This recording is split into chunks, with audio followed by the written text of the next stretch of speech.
Good morning. Thank you for joining me today. This morning will be in Exodus chapter 19, verse 16, through chapter 21, verse 21.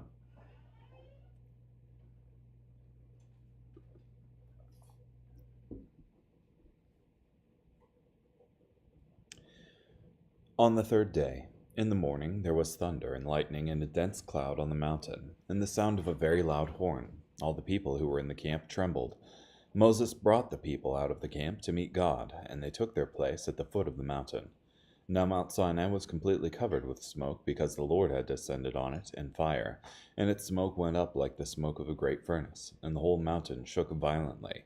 When the sound of the horn grew louder and louder, Moses was speaking, and God was answering him with a voice. The Lord came down on Mount Sinai, on the top of the mountain, and the Lord summoned Moses to the top of the mountain, and Moses went up. The Lord said to Moses, "Go down and solemnly warn the people, lest they force their way through to the Lord to look, and many of them perish. Let the priests also, who approach the Lord, sanctify themselves, lest the Lord break through against them." Moses said to the Lord, "The people are not able to come up to Mount Sinai, because you solemnly warned us, set boundaries for the mountain, and set it apart." The Lord said to him, "Go, get down, and come up, and Aaron with you. But do not let the priests and the people force their way through to come up to the Lord, lest he break through against them." So Moses went down to the people and spoke to them. God spoke all these words: "I, the Lord, am your God, who brought you from the land of Egypt, from the house of slavery.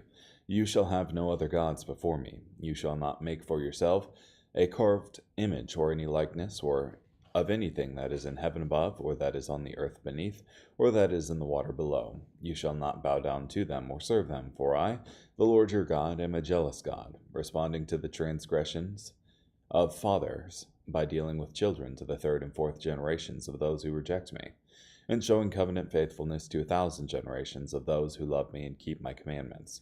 You shall not take the name of the Lord your God in vain, for the Lord will not hold guiltless anyone who takes his name in vain. Remember the Sabbath day to set it apart as holy. For 6 days you may labor and do all your work, but the seventh day is the Sabbath to the Lord your God. On it you shall not do any work, you or your son, or your daughter, or your male servant, or your female servant, or your cattle, or the resident foreigner who is in your gates. For in 6 days the Lord made the heavens and the earth, and the sea, and all that is in them, and he rested on the seventh day. Therefore the Lord blessed the Sabbath day, and set it apart as holy. Honor your father and your mother, that you may live a long time in the land the Lord your God is giving to you. You shall not murder, you shall not commit adultery, you shall not steal, you shall not give false testimony against your neighbor. You shall not covet your neighbor's house, you shall not covet your neighbor's wife, nor his male servant, nor his female servant, nor his ox, nor his donkey, nor anything that belongs to your neighbor. All the people were seeing the thundering and the lightning, and heard the sound of the horn, and saw the mountain smoking. And when the people saw it, they trembled with fear and kept their distance. They said to Moses, "You speak to us, and we will listen, but do not let God speak with us, lest we die." Moses said to the people, "Do not fear, for God has come to test you, that the fear of him may be before you, so that you do not sin." The people kept their distance, but Moses drew near the thick darkness where God was. The Lord said to Moses, "Thus you will tell the Israelites, you yourselves have seen that I have spoken with you from heaven. You must not make gods of silver alongside me, nor make gods of gold for yourselves. You must make for me an altar made of earth, and you will sacrifice on it your burnt offerings and your peace offerings. Your sheep and your cattle, in every place where I cause my name to be honored, I will come to you, and I will bless you. If you make me an altar of stone, you must not build it of stones shaped with tools, for if you use your tool on it, you have defiled it. And you must not go up by steps to my altar, so that your nakedness is not exposed."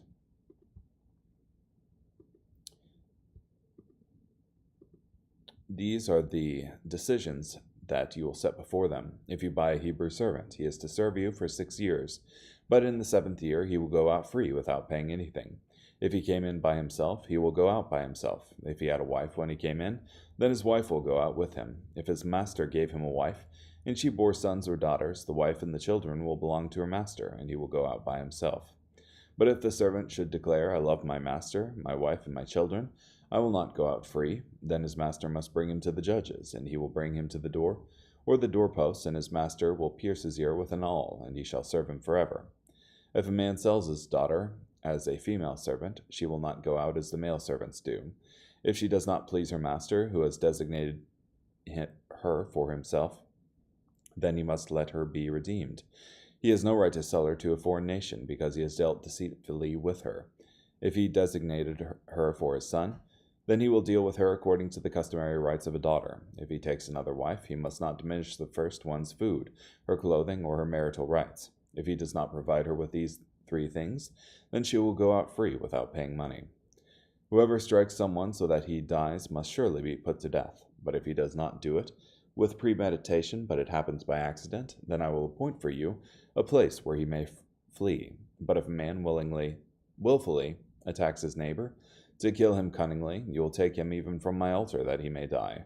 Whoever strikes his father or his mother must surely be put to death. Whoever kidnaps someone and sells him, or is caught still holding him, must surely be put to death. Whoever treats his father or his mother disgracefully must surely be put to death. If men fight, and one strikes his neighbor with a stone or with his fist, and he does not die, but must remain in bed, and then if he gets up and walks about outside on his staff, then the one who struck him is innocent, except he must pay for the injured person's loss of time, and see to it that he is fully healed. If a man strikes his male servant or his female servant with a staff, so that he or she dies as a result of the blow, he will surely be punished. However, if the injured person survives 1 or 2 days, the owner will not be punished, for he has suffered the loss.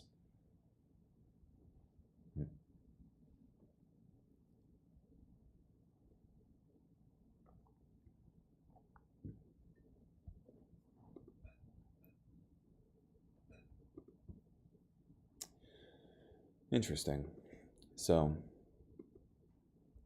you have Moses and all the people at the feet of the mountain, and the Lord visits them at Sinai. And from the cloud he's speaking to them, and the mountain is shaking violently. And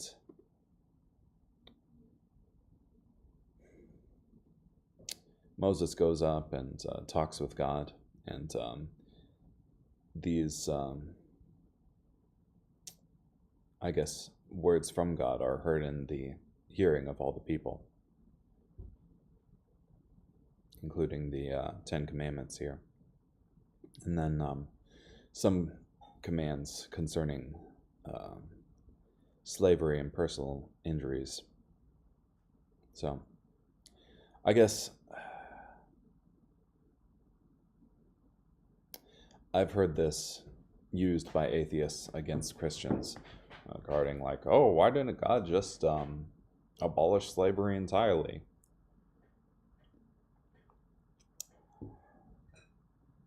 And I think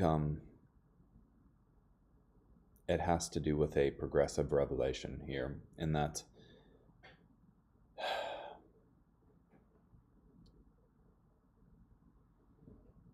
if you were witnessing, say, to like a tribe of cannibals or something, and you wanted to set down the law for them, you wouldn't just set down a fully Western law for that tribe immediately as soon as you come there, but try to slowly change them over the course of time.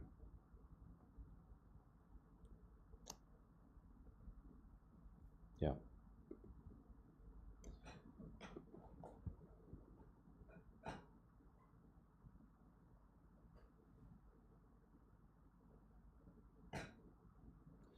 Yeah, and I think this kind of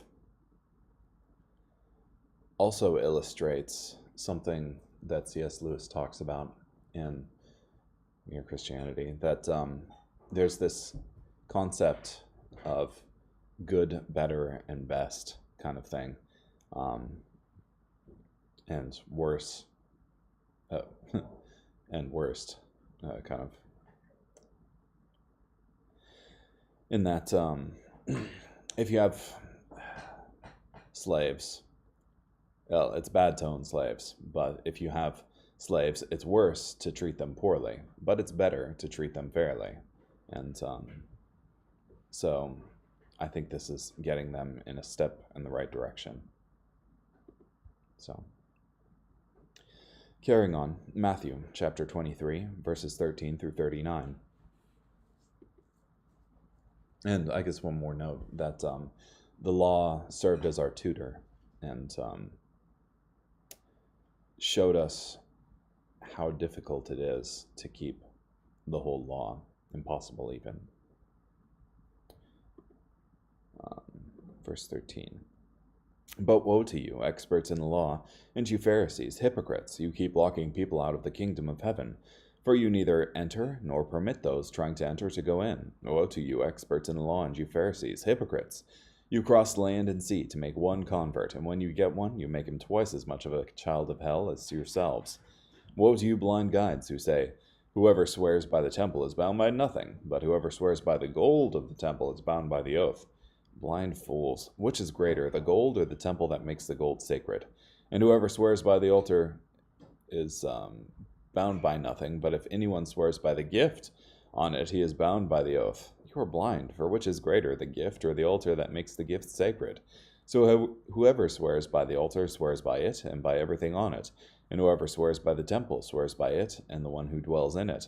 And whoever swears by heaven swears by the throne of God, and the one who sits on it.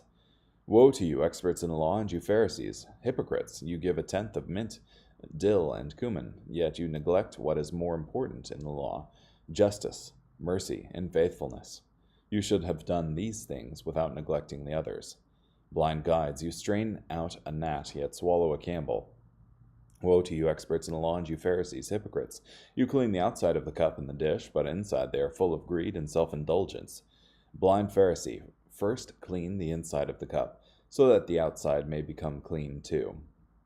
Woe to you, experts in the law, and you Pharisees, hypocrites! You are like whitewashed tombs that look beautiful on the outside, but inside are full of the bones of the dead and of everything unclean. In the same way, on the outside you look righteous to people, but inside you are full of hypocrisy and lawlessness. Woe to you, experts in the law, and you Pharisees, hypocrites! You build tombs for the prophets, and decorate the graves of the righteous. And you say, if we had lived in the days of our ancestors, we would not have participated with them in shedding the blood of the prophets. By saying this, you testify against yourselves that you are descendants of those who murdered the prophets. Fill up the measure of your ancestors. You snakes, you offspring of vipers, how will you escape being condemned to hell? For this reason I am sending you prophets and wise men and experts in the law, some of whom you will kill and crucify, and some you will flog in your synagogues and pursue from town to town, so that on you will come all the righteous blood shed on earth, from the blood of righteous Abel to the blood of Zachariah, son of Berechiah, whom you murdered between the temple and the altar. I tell you the truth, this generation will be held responsible for all these things. O Jerusalem, Jerusalem, you who killed the prophets and stone those who are sent to you, how often I have longed to gather your children together as a hen gathers her chicks under her wings. But you would have none of it. Look, your house is left to you desolate. For I tell you, you will not see me from now until you say, blessed is the one who comes in the name of the Lord.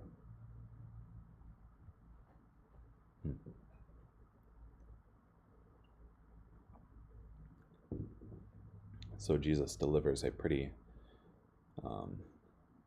harsh condemnation of the doctrine of the Pharisees here, and the lifestyle too, I suppose.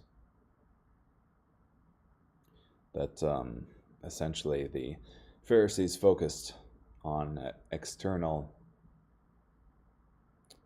things that things that make one look like they're righteous on the outside, but don't actually make one righteous on the inside.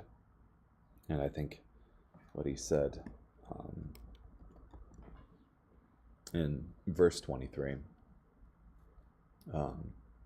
woe to you, experts in the law, and you Pharisees, hypocrites! You give a tenth of mint, dill, and cumin, yet you neglect what is more important in the law, justice, mercy, and faithfulness. You should have done these things without neglecting the others. Yeah.